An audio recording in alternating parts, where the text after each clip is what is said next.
Hey folks, this is Best in Slot with a gameplay preview for Paleo Pines, our biggest slice of gameplay for the game by a absolute ton. Really exciting stuff. This is an upcoming dinosaur game releasing, I think, later on this year. Steam still says coming soon, but I believe the plan is a later 2023 release. We'll have to wait and see for an official date. But basically, they posted a 20-minute or so clip from the London Game Fest onto their channel. I'm going to link that down below. If you want to just hear the whole thing without me rambling on or my face rambling on over the top, definitely go check out their full clip and give them some views and give them some love because it's really good stuff. But I've condensed that 20-minute clip into about 9 minutes or so. Picked out the important things, give it little subtitles and stuff like that, and we're going to go through it. We're going to pause every now and again to discuss what's being said, all that kind of jazz. So again, if you want it without me doing that or without my intervention, definitely go check out their full clip, link down below, and I'll also link the game down below so you can go and wishlist it on Steam, which is actually a really important thing. Devs love when people wishlist things, so definitely go wishlist Paleo Pines on Steam right now. Okay, let's get started. So, introduction, what is Paleo? If you've never heard of Paleo Pines before, what is the game? How is it going to play? Don't remember how long I made these slides. Paleo Pines is a dinosaur meets farming sim. So it's a little bit Animal Crossing, it's a little bit Stardew Valley, and it's a little bit Pokemon. Basically, collect as many friends as you like and build up your farm as much as you like, meet the rest of the members of the community. Something that we kept saying very early on, it was going to be a game that was based on survival of the kindest. So it's very wholesome, very warm, and very relaxing. There's no worries about money, there's no worries about your crops dying, there's no worries about bad guys showing up at the place, and none of the dinosaurs eat you, which is a very good thing. It really is about that fantasy of returning to those years when everything was wholesome and simple and lovely. There's a nice little thing you may have missed there with, that's Lucky the Parasaurolophus. Everyone else says Parasaurolophus, which is probably more correct than the way I do it. But Lucky moves both bipedally and quadrupedally. It rests at a quadrupedal stance and then moves bipedally when moving around the landscape, which is just a really nice little nod there. So yeah, it's a wholesome game. This is a nice, cute game. That is the whole idea, to take you back to being a child when the world was full of... You know how, for me personally, when I was growing up, I really wanted to live in the world of Pokemon. Pokemon was like my main thing. You know, my year 4 teacher wrote in my goodbye card that I was truly a Pokemon master. I was obsessed. And part of it was living in that world and collecting the creatures and that kind of thing. And it's trying to bring back that kind of childlike wonder in a little bit. You don't have to worry about too much. You're just there to run a cool thing, make friends with dinosaurs. I should note, by the way, this is made by Italic Pig, and they are based in Northern Ireland, so that's why the accents are incredible. just putting that out there. So next we're going to check out the dinosaur abilities. Whilst you as a farmer can do things yourself in this game, dinosaurs will also do farming and other chores. Chores sounds mean, but other things at much higher rates of efficiency. So we're going to see some of that in action right now, and also check out the Styracosaurus. One day there's a knock on the door and you open it and there's an egg there, and out hatches a baby Parasaurolophus. You name her Lucky, and she at first fits in your house and everything's fine, but as she grows up, she gets bigger and doesn't fit anymore.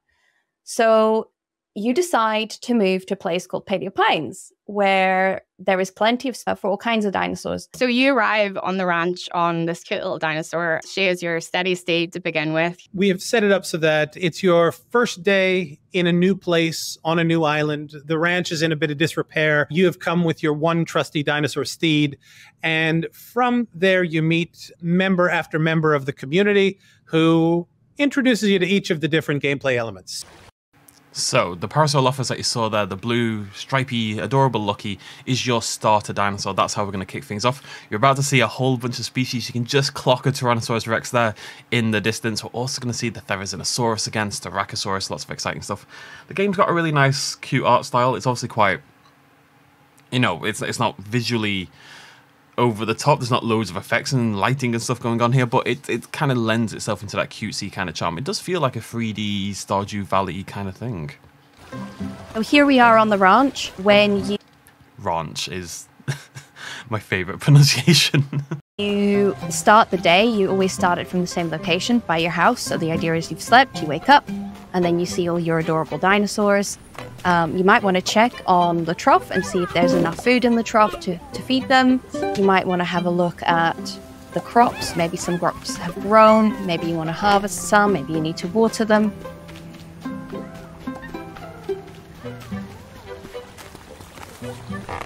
So I just want to nip back just a second. We're not actually going to see, this is the only species we're not going to see focus on in this initial. You're going to see how the Styracosaurus works, you're going to see how the T-Rex works, you're going to see how the Therizinosaurus, I think it's a Therizinosaurus works. These little dudes on the right, though, aren't mentioned. I think it's a Velociraptor. I'm not 100% sure on that. It's definitely a small theropod. It looks like a Dromaeosaurid. It's definitely feathered. You can see the tail fan kind of spreading out there at the end.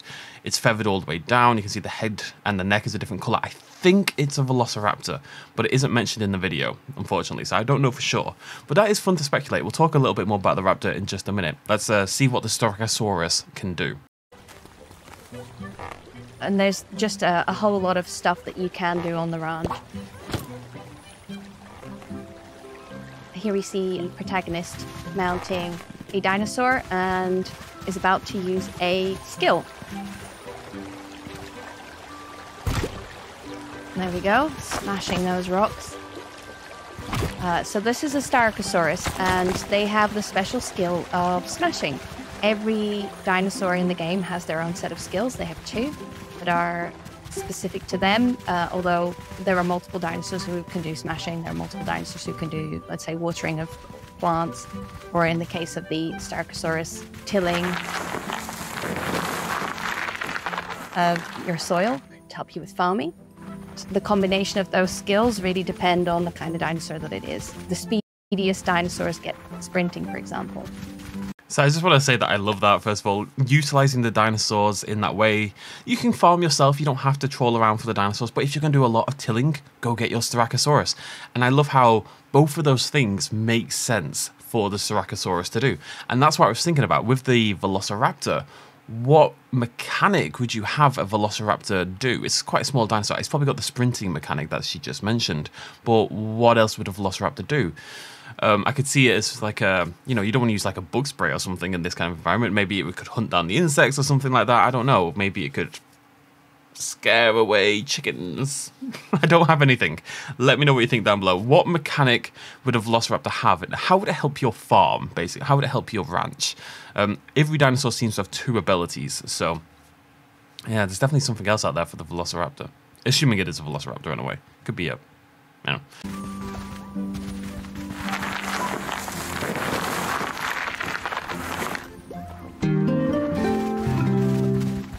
What you see there is your dinosaur leveling up. So the more that you use dino skills, the more that you ride them, the more that you interact with them, the higher their levels are. And when they level up, the amount of stamina that they have also increases. Okay, so there's your basic introduction. Now we're going to take a look at the Therizinosaurus, and we're going to take a look at the Tyrannosaurus Rex individually to see what their mechanics are in the game. Make a little prediction in your heads right now. But again, I do want to reiterate, I really think it's a nice twist on the mechanic, and given this little critter over here, I'm pretty sure it is a Velociraptor. I've just spotted it on the, literally the image I'm using to showcase. We also have a pterosaur in the top there, and a small something that I've blocked out with text on the right hand side. So let's check out the Therizinosaurus. Yeah, one thing that was always really important to this game is that these aren't your work animals, they aren't your slaves. All of our words have to do with befriending and gaining trust. The dinosaurs, the expectation is that the more time you spend with them, the better you feed them, the more you care for their needs, the more they trust you, and the more that they want to give back. If you do a bad job, you may wake up one morning and they won't be around anymore.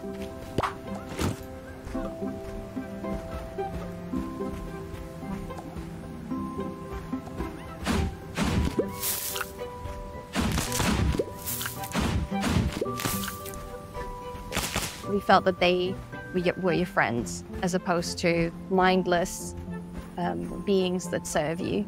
And so if you don't take care of them properly, they will leave you.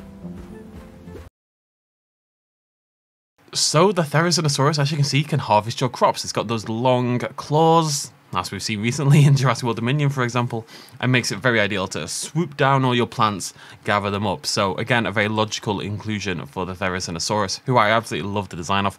I think there are multiple colours as well. If you're a little turned off by the bright pink Therizinosaurus, we are going to see alternate colours for, say, the Styracosaurus a little bit later on in the video. So you should be able to basically track down and find the perfect colour for your ranch, essentially. Yeah. Let's check out the T-Rex. They call it a Tyrannosaurus, so it's not necessarily a T-Rex. I'm just rolling with the idea that it's a T-Rex, basically. And they will eventually find their pen if they want to.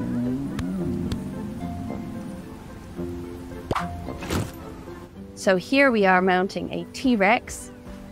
Never mind, I'm wrong here. They do call it a T-Rex. Love the design, And that it striping. looks like we're going to do some watering.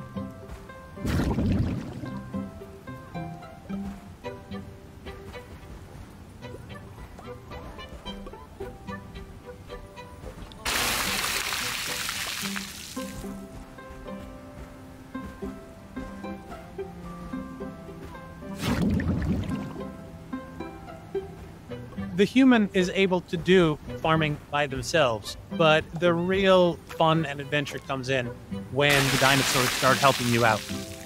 As you can see, this T-Rex can water, a dozen patches at once, whereas you might only have a small to medium-sized watering can. They're doing it yourself. You break a sweat. Doing it with a dinosaur is fast, fun, adds another element of joy, and of course, still builds the dinosaur's trust. So there's a few things I really like there. First of all, I really like the design of the T-Rex. You'll notice as we go through this, and we're going to point it out, especially with species after the Psittacosaurus, the dinosaurs are actually quite realistic. They are really well rendered, realistically rendered. They've got a very simple, cartoony sort of style, sure, but everything's where it should be. The Velociraptors were fully feathered. We're going to see more feathered dinosaurs in just a second. I love that they've taken this realistic approach and then wrapped it in this sort of cartoony shell. The T-Rex ability to, again, I love the animation. If you go back and play the animation of the T-Rex drinking, the way it bends forward and like the tail comes up at the back, I think is fantastic. Swallows down the water, well, holds the water in its cheeks, assumedly, and then in its jaw, and then sprays it out everywhere. Very Godzilla-esque. If I have one minor criticism, it's basically the only thing I disliked that I've seen so far. It looks a little finicky to tell where you're going to be spraying. We've all been there. And I think what the game needs, and again, the game's not out for a while yet. It doesn't even have, as far as I can see, an official release date. But what I think it needs is, you play Animal Crossing or you play whatever, and you've got your watering can, and it'll show you like highlighted areas on the ground as to where the water is going to go. It looks to me like the game needs something like that, so that when you're spraying the water, you know exactly what spots it's going to land on. Like you saw the Miss one on that very first harvest. Just little things like that. But for all I know, that's already in the game. And this is just earlier gameplay footage we're looking at. Let's have a little look here. This is just a little clip. I'm just pointing out species we see along the way. Rolling hills, always something. That's basically where we're stopping. I've tried to include what I thought was very important mechanical stuff as well, but this is basically just talking about this valley. This is this sort of surrounding area outside of your ranch. There's more towns in the area. There's not much to say on it beyond that, but we've got a couple little tacos here, a couple little Psittacosauruses, and you can see what I mean about the variant colors. So we've got this red one on the right hand side, we've got this purple one on the left. You can see the quills there at the very back of the tail. They've got the beak and those big eyes as well. Very cool. I think there's a third. Oh, there's a brown one right in front. A lot of work has Look at gone him. into making it, Look at it. curious. Ah. I think Nina said it best earlier, talking about the experience, the childlike whimsy, going to your local park, hiding Also got a Rhinoceros potentially there in the background. behind a tree. We wanted the feeling all the way through this of there might be something around the next corner. Okay, I will. Oh, we got a good look at that. What is that little theropod on the bottom right? Is it a troodontid of some description? Interesting. It looks like a chocobo from Final Fantasy. Right, so yeah, I just wanted to showcase the Psittacosaurus, and again, the devs reiterating that desire to have that childlike wonder and whimsy. Just a good, wholesome experience where you get to go explore and live out your dreams of running a dino ranch. You know, that's the kind of game we need sometimes. Then gonna talk about shops for a little bit. I'll shut up for all of this one. It's just, I figured I should show you just some mechanics beyond the dinosaurs, I suppose.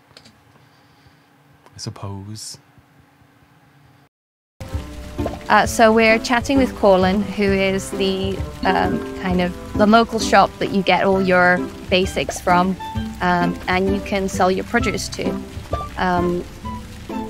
So here we can see what we've got in our inventory, what we can sell to Colin. And Colin won't buy everything that you've got, only specific things that are relevant to Colin's shop. But amongst other things, you can buy herbivore food and carnivore food from Colin. So he's pretty important to taking care of your dinos. Now, I don't want to suggest that the other characters in the game aren't important. I just don't feel the need to bring it up in a gameplay highlight. There is one thing I want to show you about this. Just this little detail here, this sort of ammonite shell being used as the currency of the game. It's not a gold coin, it's not a dollar sign or something. Just a nice little detail that it's a little ammonite, you know, which obviously fits the paleo theme we're going for here. So we're going to see another species, Gallimimus next up. Gallimimus, if you're filthy, I suppose. Gallimimus, and as I say, fully feathered, looks really good. So check it out.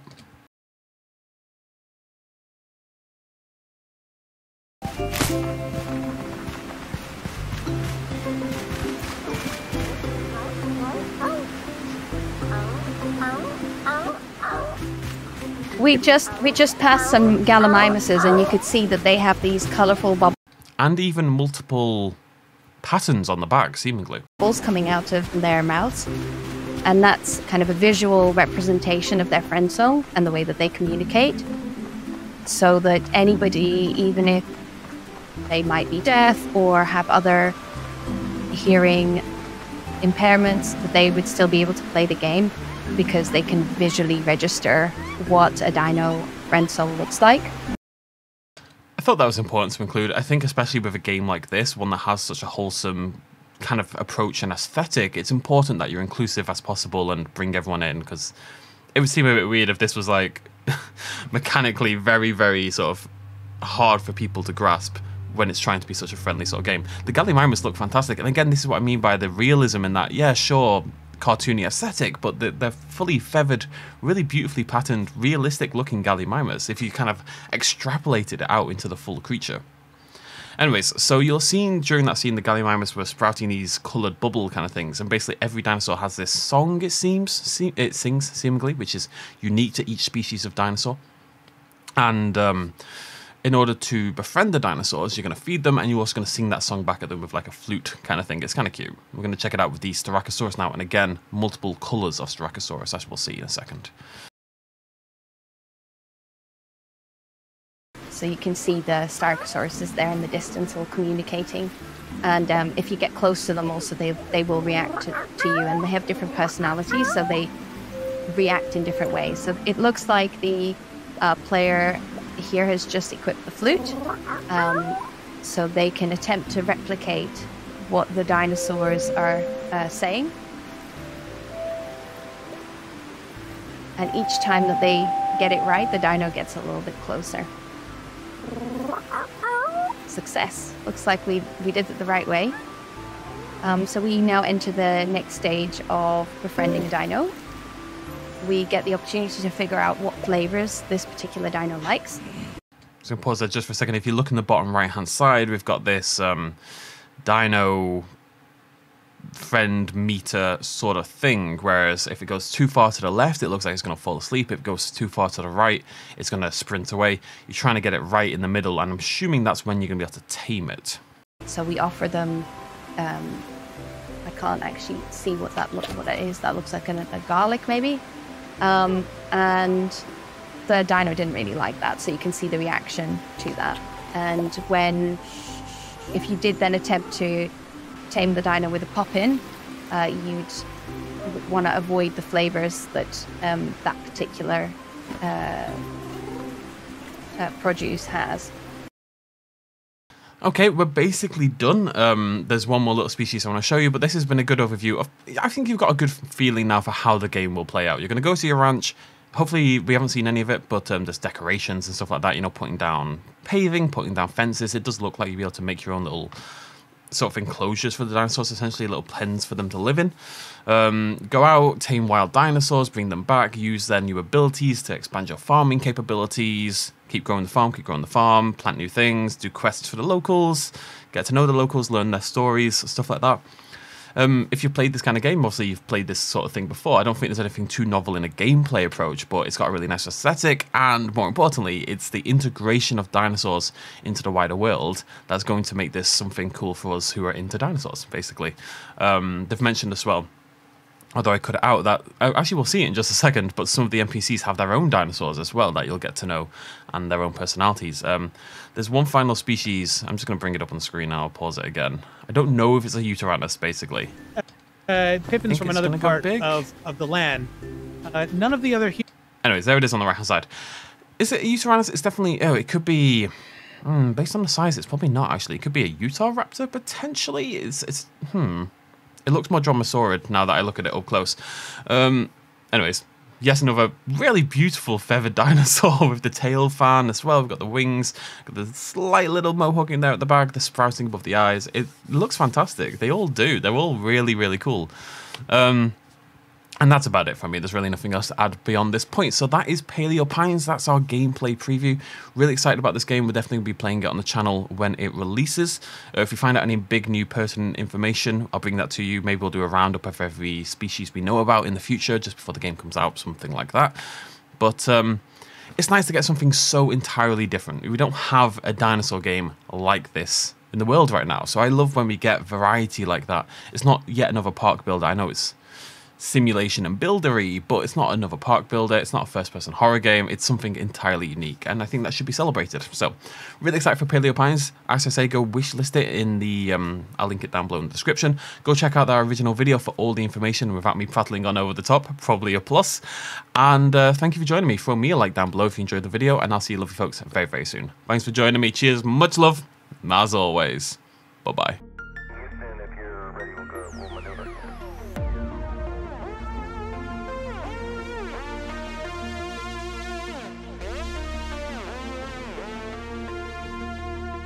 Reaching out.